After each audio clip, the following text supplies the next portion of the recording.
Friend, kita mo? You turned my lies back into truth again. You do not enjoy peace in lies. There is no lasting peace in lies and in errors. That's why the apostles, ginigiba nila yung mali, kinukumpara nila yung tama sa mali para ang tao madala nila sa tama. At doon sa tama, nandun ang everlasting peace. Yun ang kahulugan ng sinabi ni Kristo.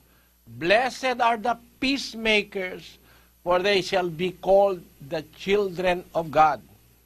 Naalisin mo ang tao sa mali, ilagay mo sa tama. Because in the truth, you will find eternal peace. Not only in this world, but in the world to come.